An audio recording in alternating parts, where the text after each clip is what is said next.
This week on Ottawa Business Journal's Behind the Headlines, the 2020 CEO of the Year is unveiled.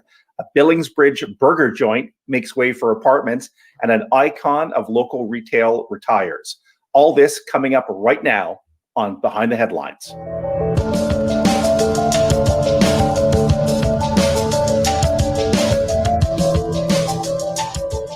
Hello and welcome to Behind the Headlines for the week ending September 25th. 2020. I'm Michael Kern from the Ottawa Business Journal. Behind the Headlines is a podcast from Ottawa Business Journal to explore the most popular stories of the week. As usual, I'm joined by two of my colleagues, Peter Kavesi and David Sally. Welcome to you both. Dave, we're going to start off with you, and we've got some really big news we're sharing today, and that is the announcement of our CEO of the Year. Just a little bit of history before you make the big reveal here, Dave. The CEO of the Year was founded way back in the late 1990s, and this recipient that we will name today is in fact the 21st recipient for this award. It is an award that's presented in conjunction with our partners, the Board of Trade, and several people have a hand in this, including the Dean of the Telford School of Management and the award sponsor, Boyden. So Dave, I'm going to do the drum roll, and you can let us know the 2020 CEO of the Year is? The 2020 CEO of the Year is John Sicard from Kinaxis. This is going to be no doubt a hugely popular pick. I think every year everybody anticipates the CEO award, but honestly, if you're looking at companies this year and what they've done, this is just a clear-cut choice. I mean, John Sicard would probably be in the top of a lot of people's lists. I mean, Kinaxis, for those of you who don't know, makes supply chain management software. So basically, it works with Fortune 500 companies. We're talking Ford, Unilever, Procter & Gamble, to make sure that they've got enough stuff in their pipeline to make the stuff that goes on the shelves that we buy and in the showcases that we buy.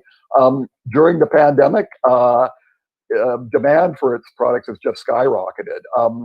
It uses AI to basically run constant calculations to determine where its customers' inventory are at, what they need to order, all that sort of stuff to make sure the production lines are running smoothly. And the number of scenarios that its customers are running every day has doubled over the course of the pandemic. Its stock price, not surprisingly, has also doubled over that time.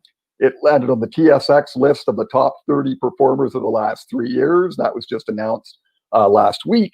And John Sicard is he's an exceptional person and an exceptional CEO, I think, for a number of reasons, Mike. A few things stand out about him. Just first of all, his breadth of knowledge and experience. I mean, this is a guy who started off 26 years ago as a software developer at a company then known as Enterprise Planning Systems. When his predecessor, Doug Coldiff, took over in the early 2000s, he told me he looked at John Sicard and immediately saw a guy who was one day going to be in charge of the company. He said he had this insatiable curiosity mixed with a maniacal work ethic. He wanted to know everything about every aspect of the company.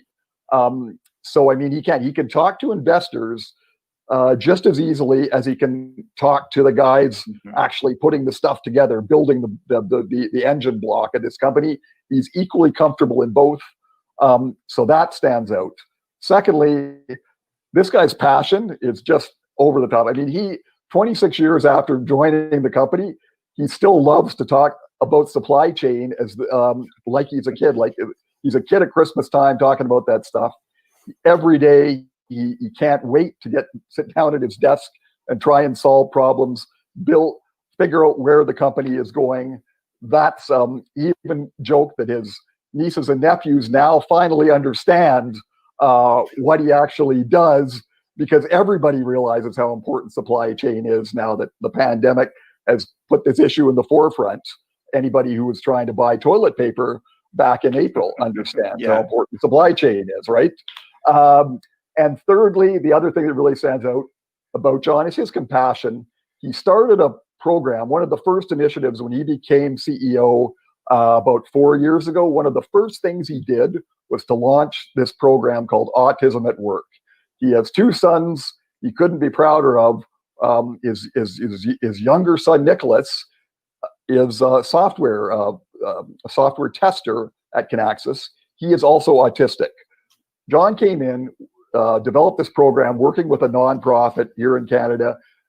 Their goal was to get 1% of the company's workforce be people on the autism spectrum. Today, they haven't just reached that goal, they've blown past it. About 2% of their workforce is made up of people on the autism spectrum. Like John says, these people are wonderful employees, hugely productive. Their brains are just wired a little differently. And he's that kind of guy. Talking to his coworkers, they can't praise him enough for what he's done for the company. So I think this is going to be a hugely popular pick. Just a guy who's made so many lasting contributions to Ottawa tech. Yeah. And you left out he's a rock band drummer. He is. Yes, he does so many things that he's got that going for him too. He's got his own band, his house in Canada North. He said, I basically wrapped the house around a production studio. So he wants to learn all about that too. He's mixing and he's doing all the recording stuff. So yeah. Well, one of the things that we have to consider when we're doing these deliberations is not only the CEO part, but it's the of the year part. And as you indicated, this is the year for Kinaxis. This is the year for John Sicard. Peter, so we're doing a bit of a reveal here on this podcast. We'll also have a story on obj.ca. But there's a lot more coverage coming about John Sicard and Kinaxis. Give us a preview of that.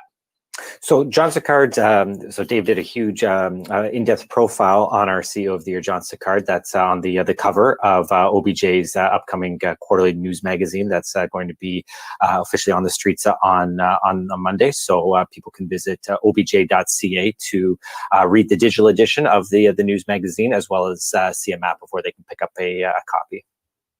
Well, that's great. And Dave, great job on the profile. I was previewing it last night, and be sure to check out that digital edition. And of course, there are print copies, as Peter said, being released starting today, Friday afternoon, and also next week. So Peter, let's go to story number 2. This one is a real estate story that is centered around the Billings Bridge-area. There is a well-known Harvey's. I don't know why I know this Harvey's so well, but there's a well-known Harvey's on Bank Street. Maybe it was one of the first Harvey's in the city. I don't know. Anyway, they're tearing it down, and they're putting up some apartment buildings. The story's not that the Harvey's is coming down. The story is the apartment buildings. Tell us about those. Well, this is a development application that's put forward by a Gatineau developer, Lofty Riverside, and it does involve a plot of land on Bank Street across from Billings Bridge Shopping Center that's currently home to a Harvey's and a auto repair shop. So this proposal is for a 26-story apartment building, and what I found particularly interesting about this is just we're starting to see more and more development applications of this size and scope creeping a little bit further away from the downtown core. Now, of course, this property, it is just across the Rita River. It's close to Carleton University and Bank Street. That corridor is home to plenty of high rises. But there was a part of the development application that stood out to me, and that was when the developer said this is really in a response to rising demand for rental accommodations inside the Greenbelt, and particularly located close to rapid transit. And of course, this is just across from the Billings Bridge transit station. Mike, it's so funny you say that, though. I have to say, just as an aside, I can't get over, for reasons I don't fully understand, how much this Harvey's is a local landmark. Everyone in the newsroom, all my friends who I spoke to about this property, they're all like, "Oh, that's the Harvey's intersection." Yeah. I don't get it. And even after we published the story, the first comment from our readers was like, "Oh, what's the developer going to do with the Harveys? So this is, like I said, one I just don't fully understand, but it is also shining a light on a apparently kind of important local landmark to a lot of residents. Well, they do make burgers a beautiful thing. I think that's the slogan, right? So, Dave, listen, we're going to go to our third and final story for this week. And it, again, is a really, really big one. And, sometimes we overuse the word milestone. We won't in this case. An iconic figure in Ottawa's retail landscape is retiring after a remarkably long, remarkable in success, but remarkably long as well, career. So tell us who is calling it quits. That's right, Mike. Like you say, milestone is no exaggeration here. This guy might be I can't think of another guy who's built a bigger retail empire in Ottawa than Gordon Reid, the founder of Giant Tiger.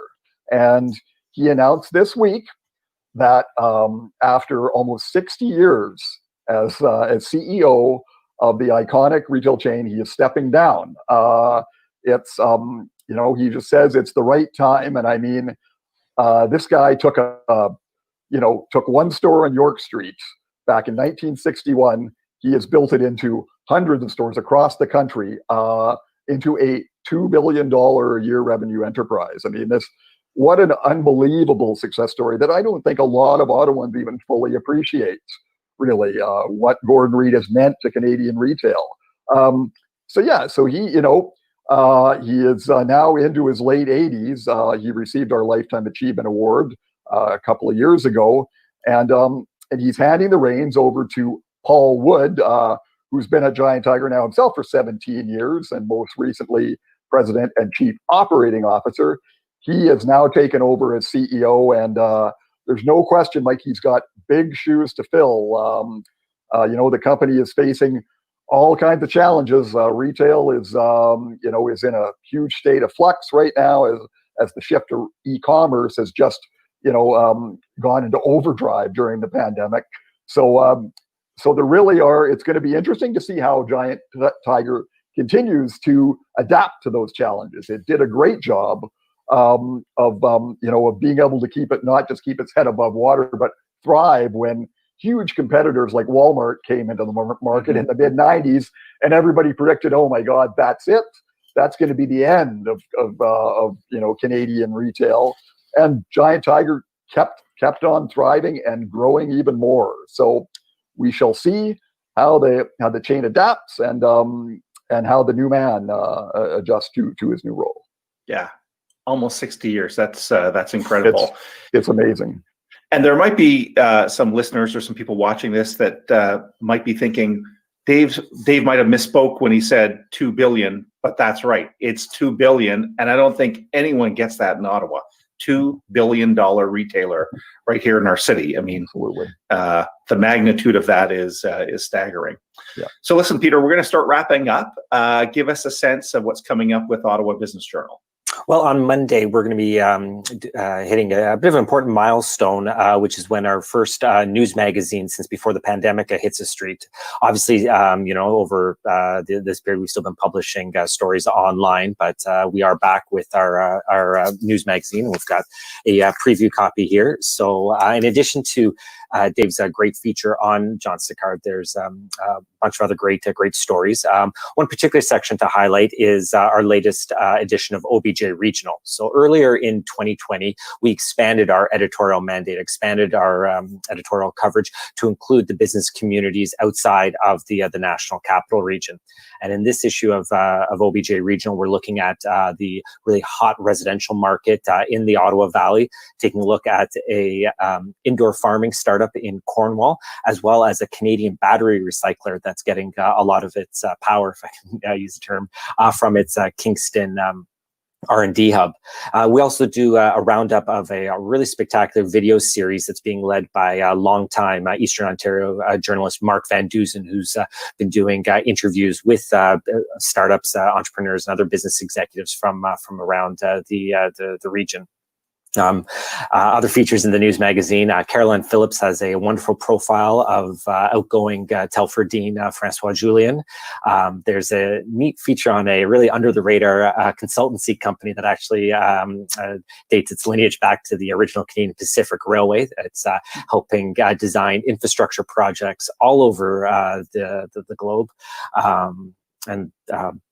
Oh yeah, the other favorite feature in the edition is another piece from Caroline that's actually exploring how some restaurants are choosing to expand and open up new locations amid the pandemic. So that's an important one to keep an eye on. And I'll just quickly mention one other item that's coming up next week. On Wednesday, we're going to be hosting a free webinar for employers in partnership with our sponsor, Eamon Harden. It's all about the duty to accommodate, and that's particularly timely with students back in school, either in class or doing online learning. It's exploring what the landscape does look like for employers. What are their rights? What are their responsibilities? So encourage you to sign up for that webinar. You can find the details at obj.ca/events. Well, thanks, Peter. And I guess we should say go Blue Jays. Yeah, nice jersey. Yeah. Yeah. So that won't make it onto the podcast, but we'll stick to local business stories. So listen, we're going to wrap up now. On behalf of Peter Kavesi and Dave Sally, I'm Michael Curran. Wrapping up, be sure to watch this podcast on YouTube. You can also listen to it in audio format on iTunes, on Spotify, on SoundCloud, and lots of other great platforms. And be sure to check out obj.ca each and every day for the very latest in local news coverage. That's all for this week. Hope to see you again real soon.